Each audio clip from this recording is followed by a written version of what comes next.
Halo, Halo, Sugeng. Ya, ya. udah Selamat udah malam mid semuanya. udah middah.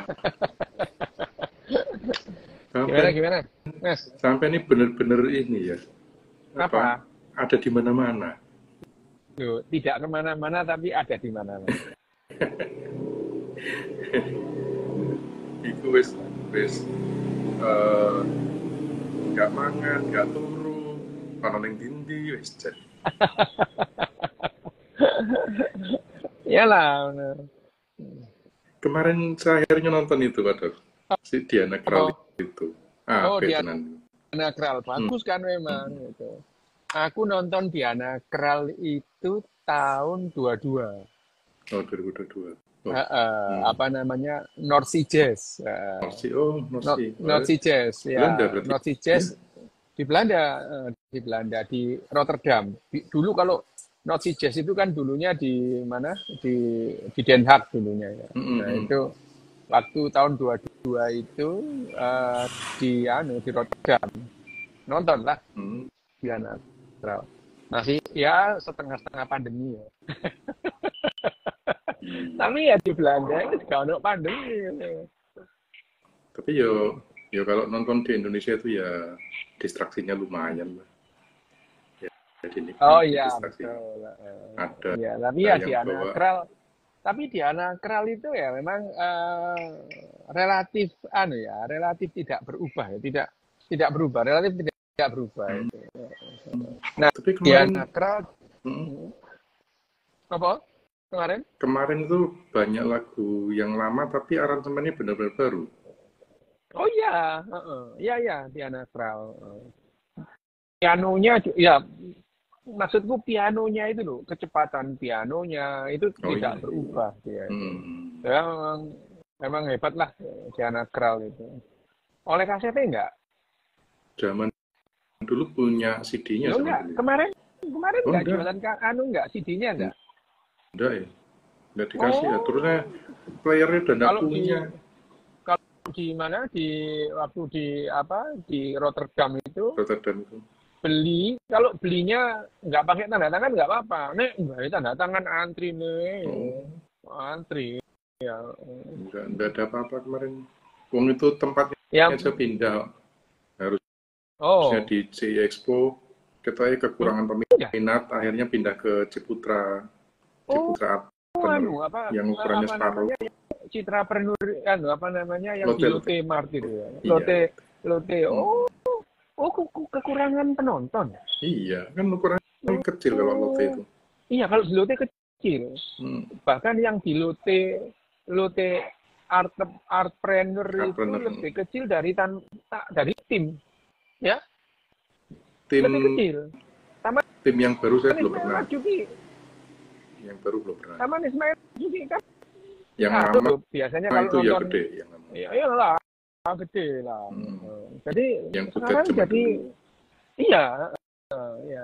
Sampai yang butet yang terakhir gak nonton ya? Terakhir kan teater besar. Kemarin, bulan Iya, yang teater lalu. besar. Nah. Oh, gak Hah? nonton ya? Bulannya lu? Bulan lalu, iya. Oh, enggak dapat pemberitahuan nih. Oh, ya apa makanya tak pikir ini dungaren ini apa togok nggak melok delok iki ya. Enggak ada pemberitahuan. Lho, ya apa. Biasanya di WA sama si itu, si Kayan itu. Sama. Kayan biasanya nelfon. Kita ngomongin apa ini, Mas? Ini mau ngomongin intermittent fasting yang tidak ada hubungannya sama Ramadan kemarin. Kenapa intermittent Kalau fasting? yang Ramadan kan udah sama Mas Mario, Marlon. Sebetulnya ya kalau disebut intermittent fasting itu puasa Ramadan itu ya intermittent fasting juga gitu. Sama cuman waktunya yang agak beda kan gitu. Beda itu. Yang namanya kalau pertanyaannya intermittent fasting itu apa gitu. Apa intermittent fasting itu ya sebenarnya yang namanya intermittent fasting itu adalah cara itu ya atau metode diet dalam hal ini pembatasan makanan. Pada dasarnya itu gitu ya.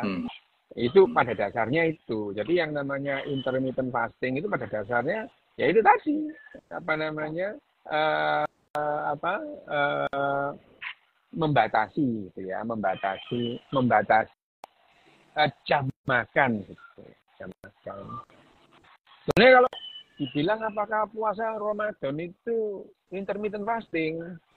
Iya juga gitu kan, karena ada apa namanya Batas waktunya. ada satu rentang waktu yang kita tidak makan sama sekali gitu. Cuman kalau yang intermittent fasting ini ngombe oleh gitu ya. Ngombe boleh, minum boleh. Jadi ya yang apa yang dibatasi itu kalori yang masuk gitu ya. Jadi jumlah kalori jam. Jadi ada rentang waktu yang tidak kemasukan kalori sama sekali. Gitu. Tapi kalau ngopi tanpa gula ya boleh gitu ya. Terus kemudian air putih gitu ya boleh gitu. Nah, kalau air putihnya vodka? Kenapa? Air putihnya vodka boleh. Air putihnya? Vodka. Air putihnya vodka ya gak apa-apa. Oh, vodka kan nggak ada kalori. Nggak ada kalori ya? Nggak ada. Gitu. Whisky ku gak ada kalori nih mas. Gitu. Ciu, kalau sing takon ciu itu. Ciu ya gak apa-apa. Tuku ciu sak botole, bapakku turu ketok kon jowo. Gitu. Tuku ciu sak botole, bapak turu ketok kon jowo. Ya jadi kalau ciu, tapi ciu itu ada beberapa ciu yang kalorinya tinggi ya. Karena fermentasinya tapi kan belum semua. Fermentasinya ya itu ada yang tinggi. Nah itu kalau itu yang namanya intermittent fasting gitu. Intermittent fasting. Nah kalau ditanya jangka waktu apa intermittent fasting itu berapa gitu. Nah, intermittent fasting itu bervariasi. Ada yang 12 jam, ada yang sampai 40 jam. Ada gitu. Ya itu. Itu ada gitu. Jadi tapi ya namanya intermittent fasting itu ya tetap ya gini. Model pengurangan makanan apapun, diet apapun ya. Semua macam-macam lah dulu tahun 80-an ada yang namanya Tiger diet gitu ya.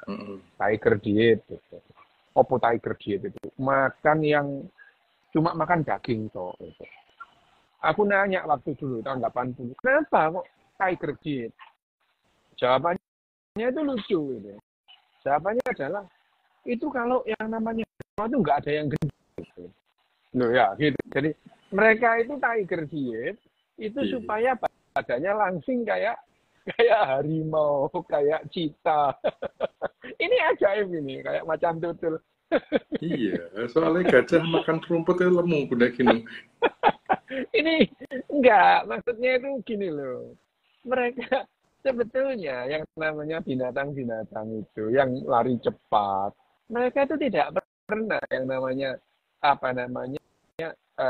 kelebihan kalori sampai dia gimla-gimla itu enggak ada, kecuali bangsa beruang gitu ya. Beruang makan sebanyak-banyaknya untuk hibernasi pada saat musim dingin. Itu beruang. Tapi kalau tiger itu, ya dia itu lari. Tapi yang namanya katakanlah singa atau macan atau apa ya, ya udahlah cita ya. Cita itu kan paling langsing gitu ya. Kecil langsing itu. Bahkan cita itu sama hyena takut loh. Iya. Cita itu sama hyena takut ya. Takut. Jadi cita itu kalau ketemu hyena lari dia gitu. Cita itu kan larinya kenceng gitu. Yeah. Itu adalah binatang darat yang larinya paling cepat itu adalah cita. Bisa sampai 120 km per jam. Tapi durasinya nggak bisa lama gitu. Ya. Dalam waktu pendek gitu cita itu kecapean gitu. Nah, ngomong-ngomong soal dietnya, bahwa mereka itu makannya daging lah ya, iyalah ya, mereka itu binatang karnivora gitu ya.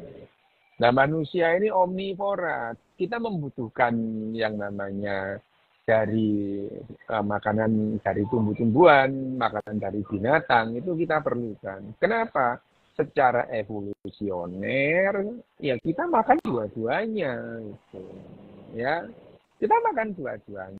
Mengenai intermittent fasting ini, memang sejarah nenek moyang kita selama hampir 340.000 tahun itu adalah mereka intermittent fasting terpaksa itu ya. Terpaksa itu ya. Terpaksa intermittent fasting ya di waktu zaman nenek moyang kita memburu pengumpul, kalau mereka kalau malam ya tidur gitu ya. Apalagi pada saat belum ada api. Wow, mereka ya mojok di gua gitu ya. Setelah matahari tenggelam, ya sudah, mereka tidak makan gitu. Tidak makan. Tapi gitu ya, sejarah selama 10.000 sampai 12.000 tahun yang lalu itu juga bukan waktu yang pendek. Jadi 1.000 generasi gitu ya. 1.000 generasi gitu ya.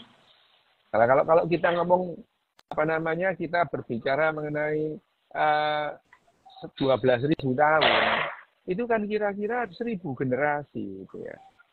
1.000 generasi kita mulai kenal makanan yang lebih banyak karbohidrat. Ya itu. Kita lebih banyak karbohidrat gitu ya. Dan kita sudah mulai banyak mengkonsumsi protein gitu ya. Protein. Banyak itu. Karena kalau nenek moyang kita pemburu pengumpul, makanannya serba sedikit. Gitu ya. Tapi pada saat kemudian kita pertanian, terus kemudian kita beternak, gitu. Jadi makanan kita lebih beragam. Gitu. Kalau pemburu pengumpul sangat mungkin didominasi oleh buah-buahan, sangat mungkin. Gitu. Karena buah-buahan yang paling gampang didapat. Gitu ya. Buah-buahan paling gampang didapat. Gitu. Nah, jejak genetik juga memang iya. Gitu. Buah-buahan lebih gampang didapat. Tetapi selama 350.000 tahun itu, kita itu ya makannya omnivora. Gitu. Jadi selama bergenerasi itu 350.000 tahun. 350.000 tahun itu kira-kira kalau 350.000 tahun, kira-kira itu adalah 170.000 generasi. Ya.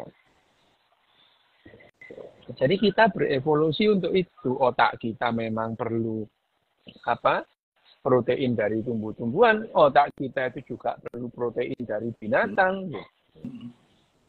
Ya, sama. Nah, intermittent fasting selama 340.000 tahun yang namanya intermittent fasting terpaksa tadi itu, ya, intermittent fasting terpaksa itu, jadi merupakan salah satu pilihan yang tidak jelek gitu, untuk metode membatasi makanan. Ya, gitu. Jadi intermittent fasting itu apakah diperbolehkan? Apakah sehat? Sehat. Dengan catatan gitu ya, dilakukan bertahap gitu. Ya jangan mendadak 14 jam sehari nggak makan itu, sakit pasti gitu ya. Sakit itu akan mengalami gangguan nanti, sakit itu. Itu kalau secara sederhana, misalnya kita 18 jam misalnya ya, itu kan berarti kita anggap aja kita skip sarapan. Halo Pak Dok. Halo. Sampai kok muter-muter gitu Mas? Di tempatku sampai ini muter. Di tempatku sampai muter-muter gini. Iya, di tempatku. Berarti kita saling muter-muter ini.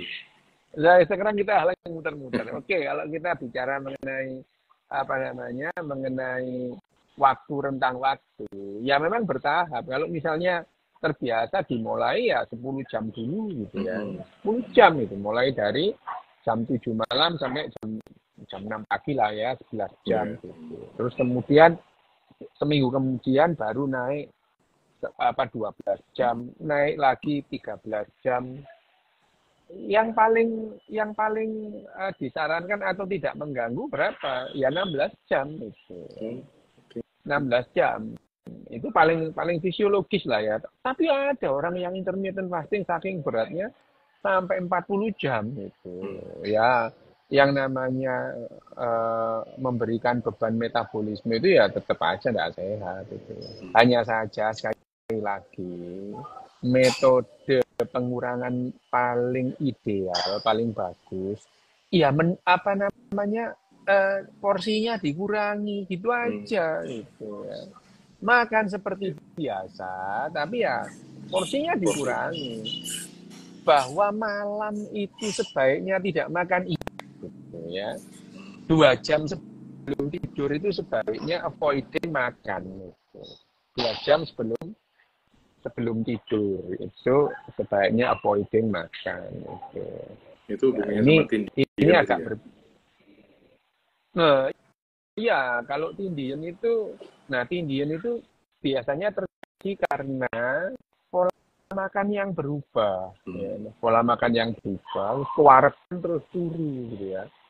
Isu-isu mari sahur terus turu lah, iki tindian gitu. Jadi seringkali tidak semua lah ya, tapi kebanyakan paralysis sleep itu, sleep paralysis atau ketindian atau tindian itu tadi gitu ya. Perubahan pola makan, terus kemudian tidur gitu ya, gitu itu. Tapi yang paling penting dalam hal ini bukan intermittent tetap lah ya. Intermittent itu karena memang secara evolusioner kita itu ada dalam jangka waktu yang lama itu malam matahari nggak ada matahari itu nggak makan sama sekali gitu ya. Terus kemudian setelah matahari terbit berburu dulu cari makanan dulu. Jadi kira-kira makan itu setelah kira-kira ya 2-3 jam setelah matahari terbit gitu. Ya, itu yang membuat yang namanya intermittent fasting di malam hari kita tidak makan terus makan hanya pada siang hari itu kompatibel dengan kita secara genetik gitu loh ya gitu. Itu tapi kalau tujuannya itu mengurangi kalori ya porsinya dikurangi gitu. Ya gitu.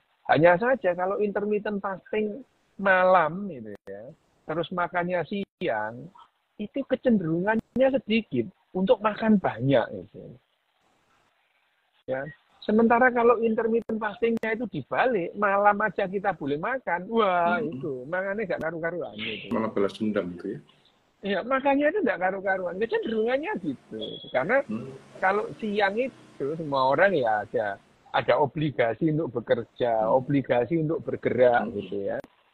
Jadi ya akhirnya makan di siang hari itu untuk menurunkan kecenderungan balas dendam makan gitu ya. Balas dendam gitu. Lagi pula intermittent fasting itu boleh minum gitu ya. Ya, boleh minum kopi, boleh minum teh, boleh asal nggak ada kalorinya gitu. Itu. Jadi ya tujuannya kalau ditanya apakah terbukti intermittent fasting itu bisa menurunkan berat badan? Iya, terbukti. Gitu. Terbukti. Karena bagaimana kalori juga, hariannya berkurang gitu ya? Iya, kalorinya berkurang gitu. Kalorinya berkurang gitu. Kita tidak mungkin berat badan itu turun kalau kalori yang kita konsumsi itu tidak berkurang. Nah, kenapa yang namanya intermittent fasting itu bisa mengurangi berat badan, bahkan bisa menyusutkan lemak perut? Iya, betul.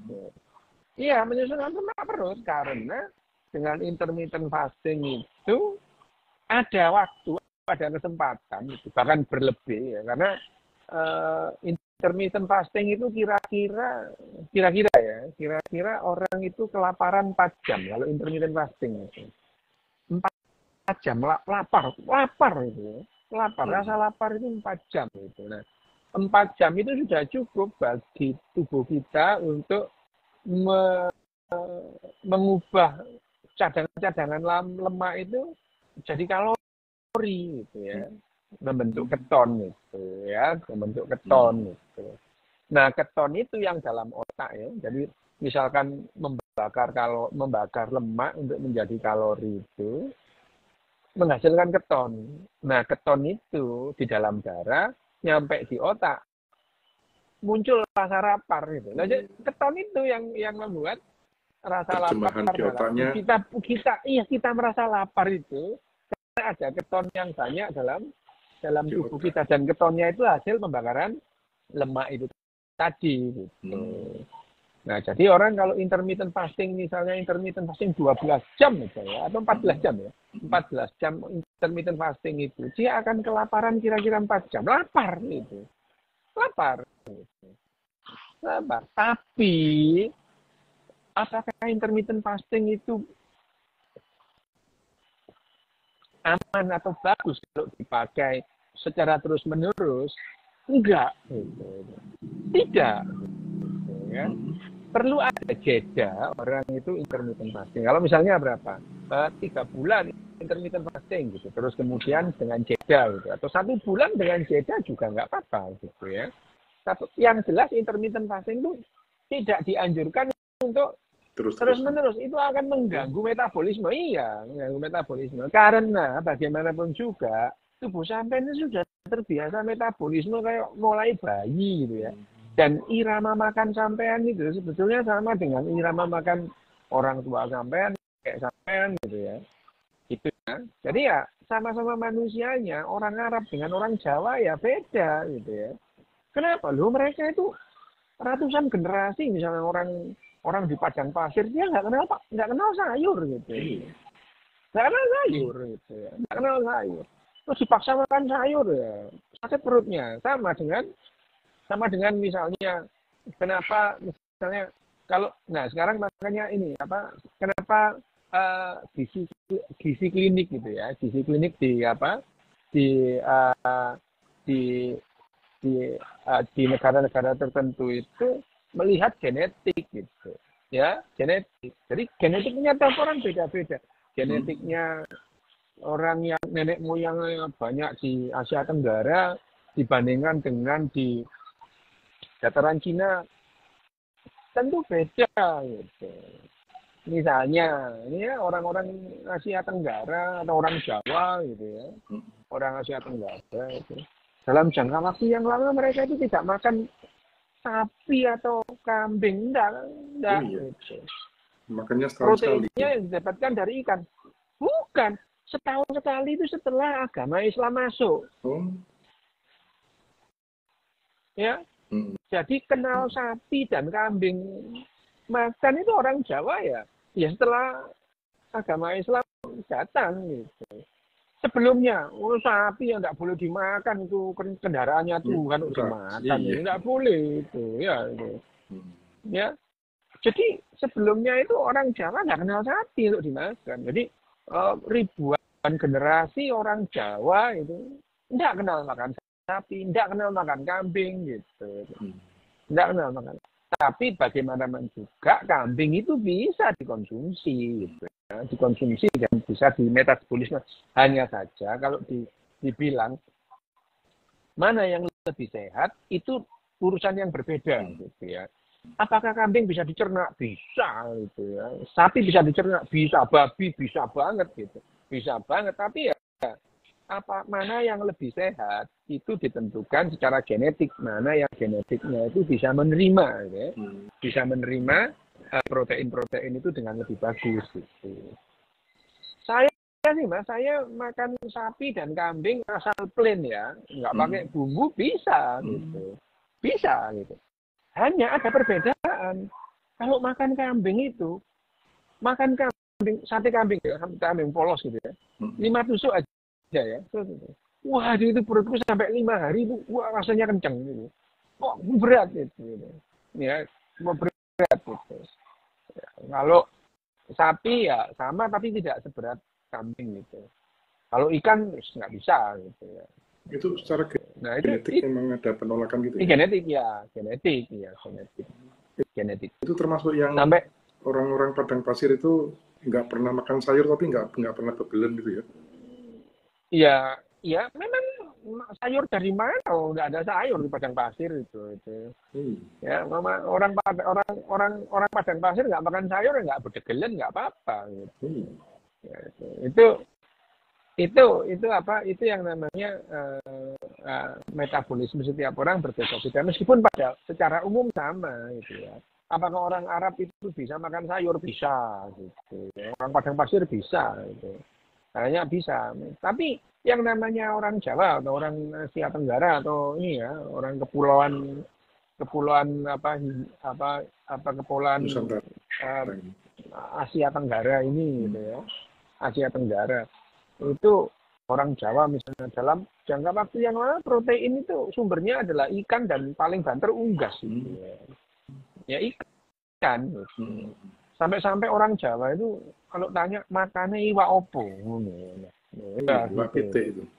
Iwak pitik loh, iwak pitik kok iwak gitu ya gitu. Makanya iwak pitik, iwak sapi, iwak kebo gitu ya.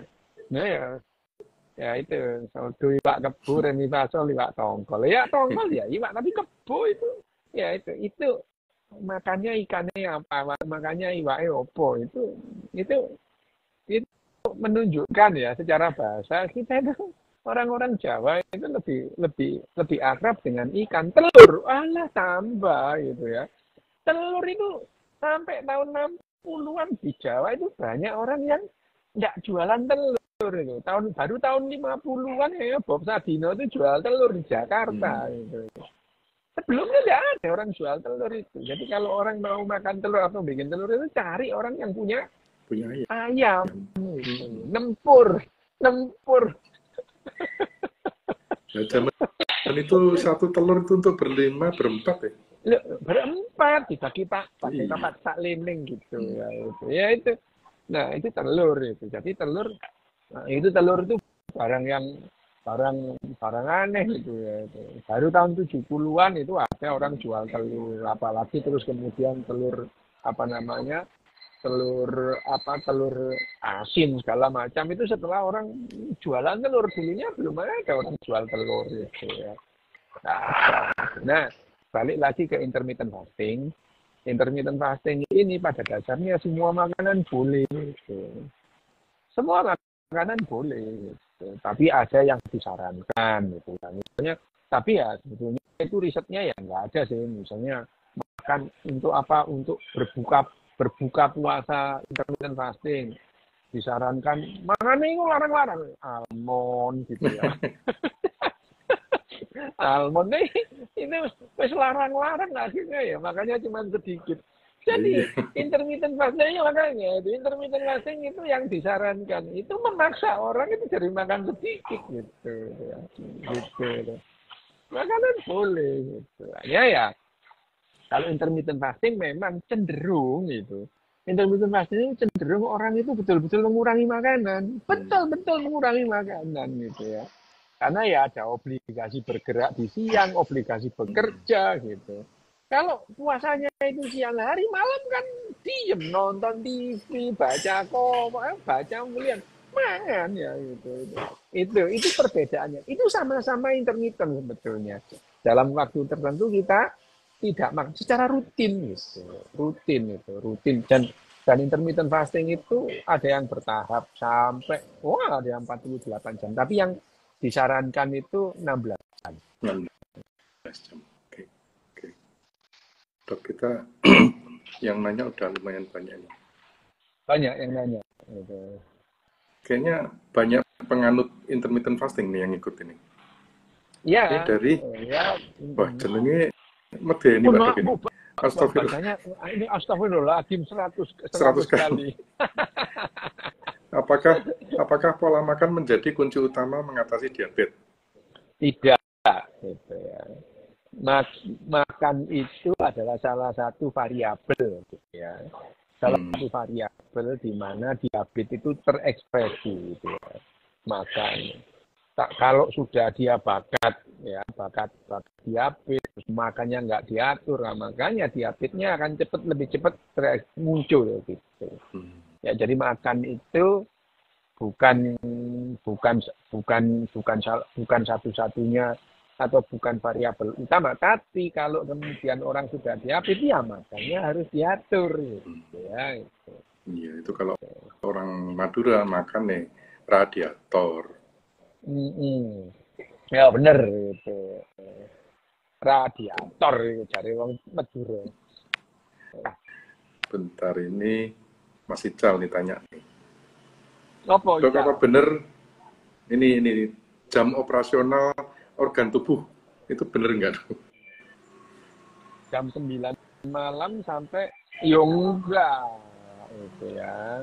Mencernanya enggak ada, cuman nenek moyang kita pemburu pengumpul jam segitu itu orang itu istirahat tapi ya enggak makan gitu ya, enggak makan sehingga metabolismenya itu enggak ada yang ganggu gitu, enggak ada yang ganggu metabolisme makanan gitu. Tapi apakah menyerap makanan itu hanya jam segitu? Ya enggak juga itu ya, sepanjang hari gitu. Itu soalnya kan kemarin sekitar 2 tahunan yang lalu sempat ramai Pak Dok. Masalah setiap organ tubuh itu punya jam kerja masing-masing. Loh iya, kayak pencernaan tuh ya selama ada makanan ya akan dicerna gitu. Ada Selama ada ginjal makanan itu, dalam tubuh ya dicerna gitu. Bahwa tubuh kita mempunyai jam biologis, iya memang benar gitu. Nah kalau kita mencocokkan jam biologis ya itu tadi sama dengan nenek moyang gini loh ya. Kita itu manusia itu 350.000 tahun. Ya, gitu. Yang 340.000 tahun dalam masa pemburu mengumpul gitu. Ya. Lah ya itu, ya itu. Itu yang jadi patokan gitu. Jam tubuhnya itu karena ya itu tadi dari dulu jam tubuh kita itu warisan iya. 340 Padahal tahun. sebelumnya semua mamalia itu kan binatang malam. Gitu. Ini mamalia itu binatang, nenek moyang mamalia itu binatang malam. Sampai sekarang itu 85% lebih mamalia itu masih berupa binatang malam. Gitu. Nah, kebetulan kita ini jadi binatang siang gitu ya. Dan itu perubahannya juga jutaan tahun gitu ya. Jutaan tahun gitu. Itu, dan kalau kita berbicara tentang spesies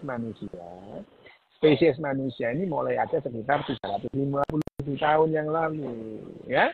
Dan selama 340.000 tahun kita ada dalam masa pemburu pengumpul, di mana pada saat malam kita itu tidak melakukan nggak melakukan apa-apa kecuali istirahat, paling-paling ya api-api gitu ya, itu. Ya, ngobong, bakar api terus berputar ngobrol gitu ya, itu. Gitu itu yang jadi apa jadi ukuran gitu. Jam biologis ya benar ngono, jam biologis kita itu ya mengikuti spesies kita gitu. Hanya saja kalau sudah latihan gitu ya, latihan atau terbiasa tidurnya siang gitu. Contohnya apa? Pedagang pasar induk gitu ya. Pedagang pasar induk itu loh. Bayangin aja. Seumur hidupnya. Mulai dia lahir, ikut emaknya gitu ya. Jam 4 sore mulai bangun dia. 4 sore bangun dia. Habis itu pulaan. Terus kemudian semalam sampai pagi menjelang. Sampai subuh dia masih jualan. Jam 5. Jam 6 kokot. Pasar yang biasa buka, pasar induk itu malah tutup gitu. Kemana mereka? Loh ya istirahat gitu. Ya. Nah, yang sudah terbiasa demikian itu, mereka akan kesulitan disuruh melek siang itu. Gitu, ya. Udah terbiasa itu. Hanya saja ini perkecualian gitu ya. Perkecualian. Oke. Ini dari Mas Ical lagi nih Pak Dok. Kayaknya karena Mas Ical ini intermittent fastingnya 16 jam. Jadi apakah sarapan itu penting? Lek gak sarapan mati, lek gak mangan. Loh ya, sarapan itu kan gini, yang disebut sarapan itu adalah makan pertama setelah beberapa saat kita tidak nggak makan. Nah, ya itu namanya breakfast gitu ya. Breakfast gitu ya. Breakfast itu membatalkan puasa. Ini literally yang namanya breakfast itu adalah membatalkan puasa gitu ya. Jadi berbuka puasa. Jadi kalau ya selama misalkan 16 jam nggak makan, terus apakah makan jadi penting? Yo penting, kalau kamu nggak makan ya 12 mate ngoncal. Lah iya ya, apa penting? Ya penting itu. Hanya saja yang bagus itu makan itu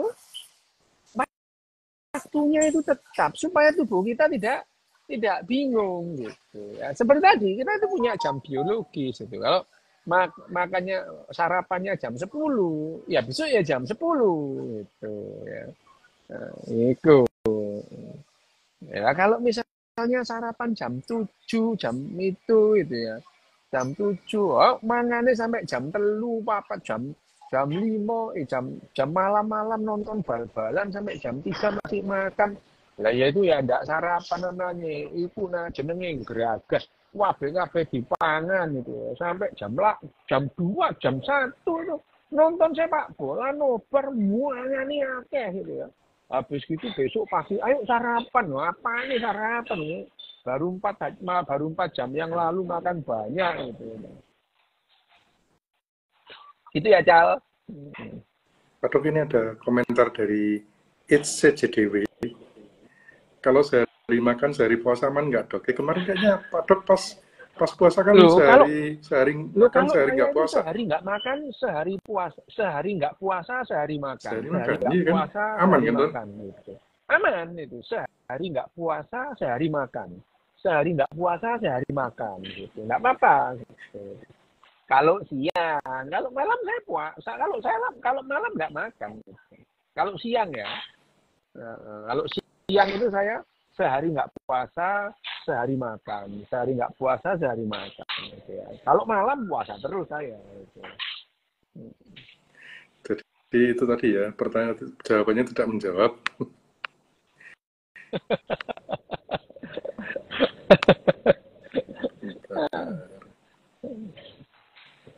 Kita kalau membahas makan-makannya banyak yang tanya.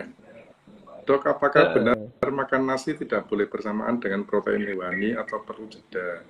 Ini dari Enggak apa-apa itu. Enggak apa-apa. Tidak ada yang melarang itu, tidak ada. Harus dipisah. Karena pada dasarnya kita kan omnivora ya. Kita ini omnivora. Gitu. Ya itu makanya kalau omnivora itu ada yang bilang nenek moyang kita dulu kan makan tumbuh-tumbuhan. Iya memang, bahkan nenek moyang kita yang lebih dulu itu makannya belerang. Kamu mau makan belerang gitu. Kalau kita makan seng nanti tembok-tembok perumahan itu jebol, Pak. Yang makan seng banyak-banyak itu kanopi mbok pangan. Kanopi sekarang pakainya itu ya plastik ya. Pakai polikarbonat gitu. Polikarbonat.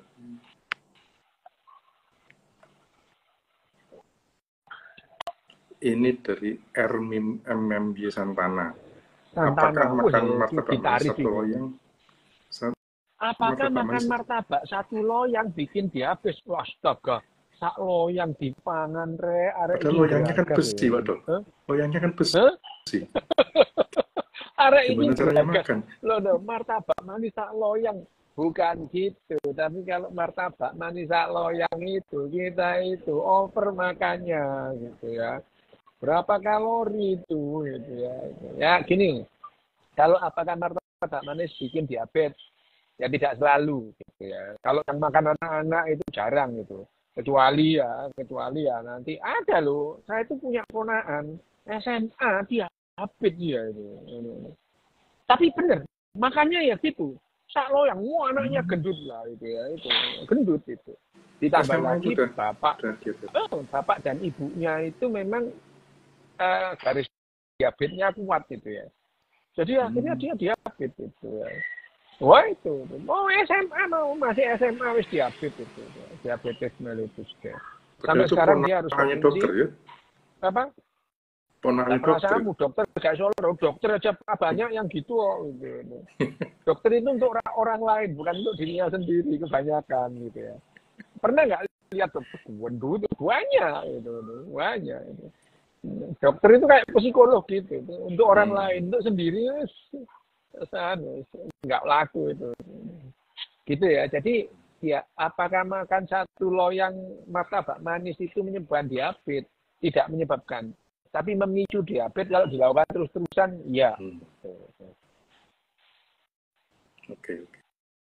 Dok, ini ada komentar dari Have Apa? Dok, sering makan ayam potong. Ayam potong aman nggak? Aman Nah, kalau nggak dipotong? Banyak. Ya, lagi pula kalau nggak dipotong ayamnya itu kamu makan hidup. Gitu. Ya kan, makan ayam potong. Lah kamu merakoti ayam sak bulune kaya apa? Makan ayam sak bulu-bulunya. Lho niku menungso apa luwak. Iya luwak.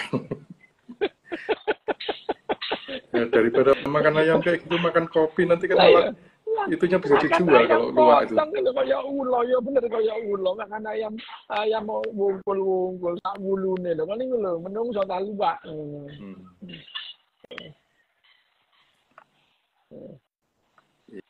Ini pertanyaan Dafki 7. Bagaimana caranya agar selesai makan tidak mengantuk dan tidak bikin diabetes? Bagaimana caranya agar selesai makan tidak mengantuk? Ini makan di mall aja, habis makan jalan-jalan gitu. Itu aja. Gitu. Makan di mall. Kalau makan di rumah itu nggak boleh makan malam ya. Makan malam habis makan terus delok TV, kan mati. Itu kayak anak kecil yang di taman-taman itu mau makan di tulang itu sambil dikejar-kejar sama babysitternya.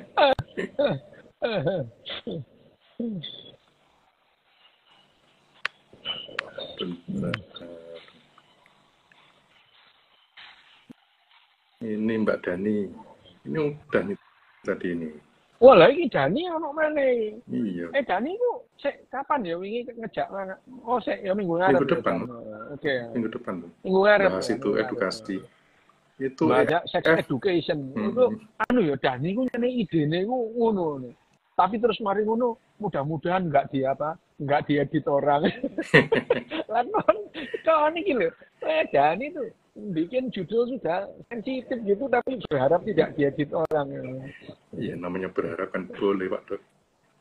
Ya, kalau IF lamanya paling aman berapa jam Pak Dok?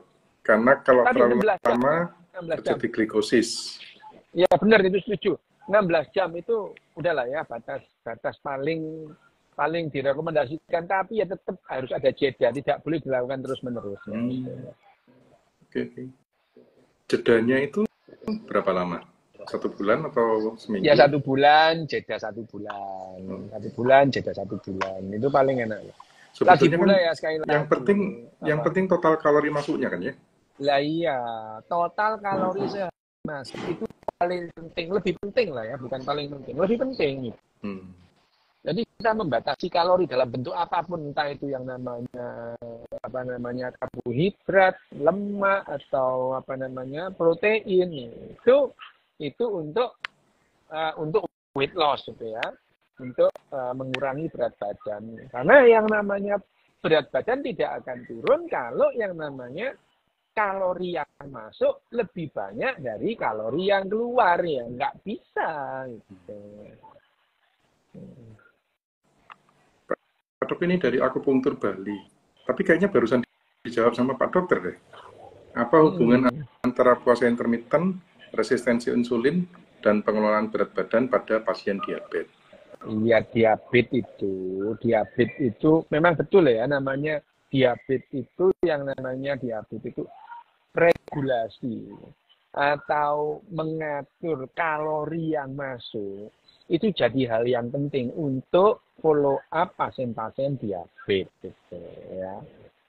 Ya, termasuk resistensi insulin juga. Misalnya resistensi insulin, apakah resistensi insulin itu akan terbantu dengan intermittent fasting? Iya.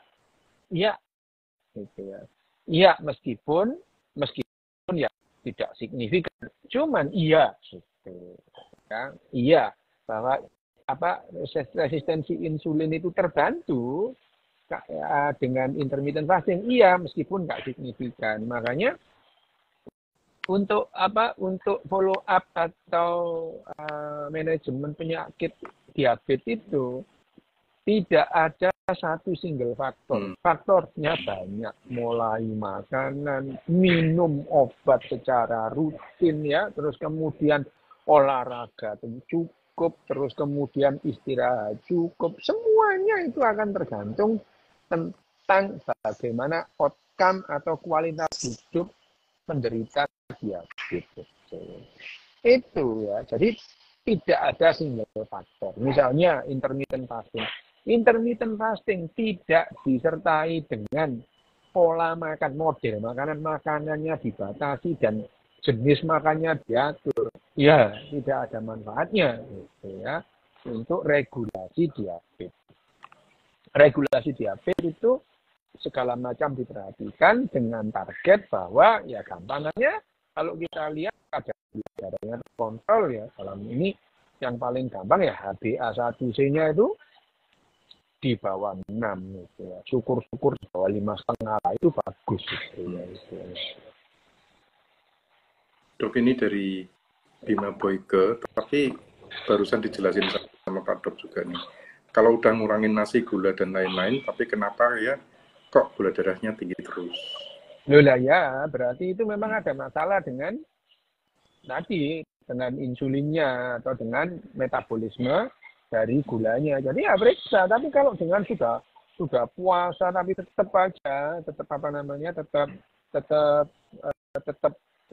tetap tinggi gula darahnya, ya berarti memang diabetes, perlu minum atau konsumsi anti diabetes gitu. Loh.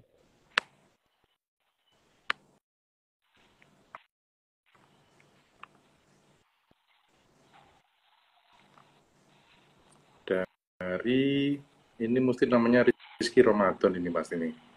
Dok, leher belakang hitam itu tanda awal diabetes. Leher belakang hitam itu tanda diabetes ya enggak lah itu. Tapi bahwa yang namanya orang dengan kegendutan gitu ya, apalagi sampai muncul punuknya itu, ada loh ya. Orang itu kalau yang namanya terus kegendutan, yang namanya lemu gimblah-gimblah itu terjadi predisposisi lemak pada tempat yang itu ya, itu. Predisposisi lemak di tempat-tempat yang tidak seharusnya gitu ya.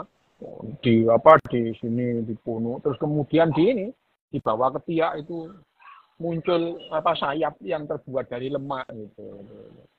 Itu terus kemudian, dan memang kalau sudah kayak gitu terjadi hiperpigmentasi gitu ya. Tapi ya bukan hanya di punuknya, kakinya jebak lebih hitam gitu ya. Terjadi gangguan hiperpigmentasi pada orang gendut gitu ya. Wah, wireng jadinya itu. Gitu.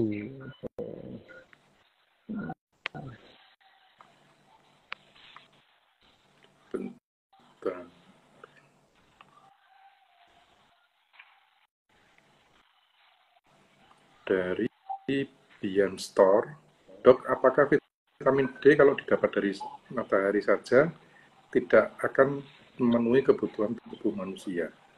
Ini loh ya, sekali lagi, matahari itu tidak mengandung vitamin D ya. Matahari ultraviolet itu mengubah provitamin D menjadi vitamin D gitu. Provitamin D kita dapat dari mana? Dari makanan gitu.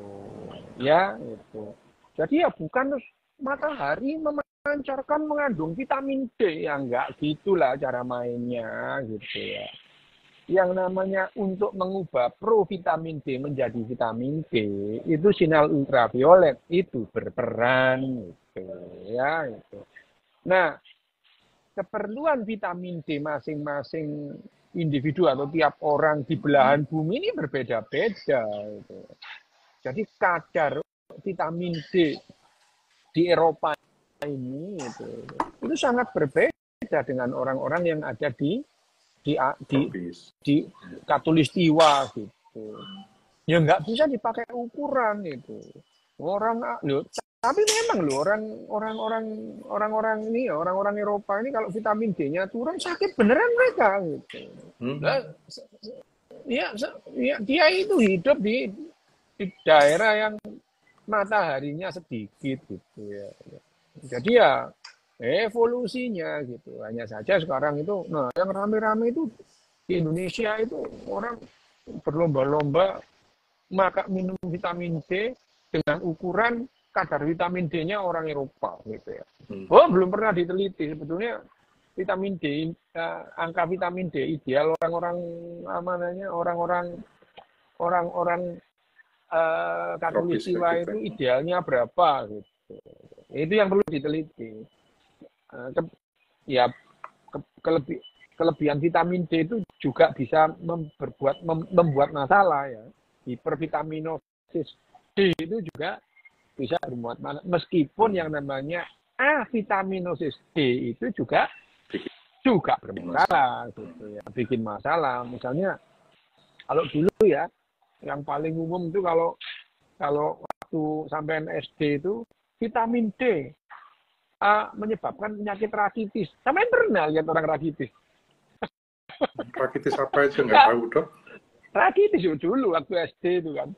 Kekurangan vitamin D bisa menyebabkan rakitis gitu. Nah itu rakitis ada. Misalnya kekurangan vitamin D membuat kaki bengkok, O atau X ya gitu. Tapi jarang tahun 70-an 60-an nggak pernah lihat orang kakinya O gitu. Yang banyak di Eropa gitu. Jadi isu vitamin D itu ya karena memang kedokteran berkembang di Eropa. Jadi ukuran orang Belanda ya ngajari dokter Indonesia ya, dokter Hindia Belanda kan ya orang-orang Belanda itu, orang-orang yang mempunyai data yang terjadi di Eropa ini pada saat orang kekurangan vitamin D itu bermasalah memang gitu, sangat bermasalah, kakinya bengkong gitu, bisa berbentuk X, bisa berbentuk O gitu ya, rakitis itu, itu bahkan yang namanya avitaminosis C gitu ya sariawan yang skorbut dulu itu. Skorbut itu berhubungan dengan kekurangan vitamin C itu terjadi di Eropa ini. Sariawan yang terjadi di orang-orang Indonesia gitu ya, lebih berhubungan dengan stres gitu ya, dengan psikosomatis itu lebih berhubungan meskipun ya tidak semua seperti itu. Nah, termasuk vitamin D tadi. Tapi sekali lagi matahari tidak mengandung vitamin D. Sinar ultraviolet itu mengubah atau berubahnya provitamin D menjadi vitamin D itu memerlukan sinar ultraviolet. Itu ya. Bukan matahari mengandung vitamin D, itu enggak. Gitu. Pak Dok, tadi yang sariawan tadi, itu kalau kita kumur-kumur pakai Glenfiddich, sembuh nggak? Enggak sih, gitu. Ya enggak loh. Yang namanya sariawan itu penyebabnya kan banyak. Bahkan ada jamur yang menyebabkan sariawan. Gitu. Sariawan sangat berhubungan dengan imunitas tubuh gitu ya, autoimun gitu. Sangat bergantung. Bahwa kumur-kumur dengan menggunakan misalnya betadine lah ya atau listerin lah ya, apakah itu membantu kondisi loya gitu ya. Paling tidak sariawannya itu bakteri yang di situ berkurang gitu ya. Tapi terus apakah orang dengan sariawan kumur-kumur listerin terus sembuh loh? Ya enggak gitu ya. Aku ini Mas ya, aku ini sampai semester 6 gitu. Enggak ngerti gitu ya. Sampai semester 6 kuliah itu. Mulai SMP itu. Kalau ujian itu, sebelum ujian sariawan gitu. Padahal ya aku ini selalu seneng ujian itu seneng gitu. Menunjukkan hegemoni. untuk membuktikan hegemoni. Seneng. Tapi yang namanya excited itu juga tidak bagus, itu juga stres juga. Bagian dari anxiety ya. Excited itu adalah bagian dari stres tubuh kita itu.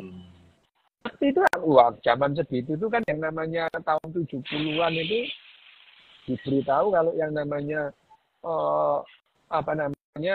sariawan itu kurang vitamin C gitu ya. Zaman dulu itu sampai ada yang namanya vitamin C megadosis. Wah, aku tuh ngombe gitu ya. Nah, sih ngomong gitu. Iya, yang ngomong begitu itu pemenang hadiah Nobel itu, Linus Pauling itu. Jadi akhirnya kemakan iklan ini, ikut-ikutan megadosis itu. Nah, waktu semester 7 itu. Ya itu, semester 7 pelajaran psikiatri itu. Jangan-jangan aku ini gitu ya, jangan-jangan aku ini stres ya itu. Gitu. Waktu itu aku mengkonsumsi obat antidepresan. Lah hilang ya sariawanku. Hilang sariawanku itu. Jadi yang namanya excited atau bukan hanya stres itu kita ketakutan, tidak. Saya ini nggak pernah ketakutan menghadapi ujian, itu nggak pernah ketakutan, malah seneng gitu. Tapi ternyata itu merupakan stres tersendiri. Jadi nanti setelah ujian sariawanku hilang gitu. Jadi setelah semester 7 itu nyoba minum diazepam gitu ya. Diazepam 2 mg hilang gitu. Wah, ternyata bener aku stres ternyata gitu ya. Jadi ya setelah itu ya konsumsi diazepam itu ya kayak makanan sehari-hari gitu. Oke. Dok, ini kayaknya yang terakhir ini. Udah 57. Dari M. Soekarno, tapi bukan presiden ini. Sehubungan saya ada darah tinggi, dokter saya tidak menyarankan IF. Saya puasa 16 jam. Loh, apa doa ini? Gini. Enggak, maksudnya dia ya gini. Kalau sudah periksa dokter dan sudah ikuti saran dokternya, dokter sampean itu yang paling tahu masalahnya gitu. Tidak bisa sampean tanya di sini. Saya tidak tahu masalahnya. Yang paling tahu adalah dokter yang merawat. Ikuti saran dokternya. Yes, gitu. Oke. Sebentar.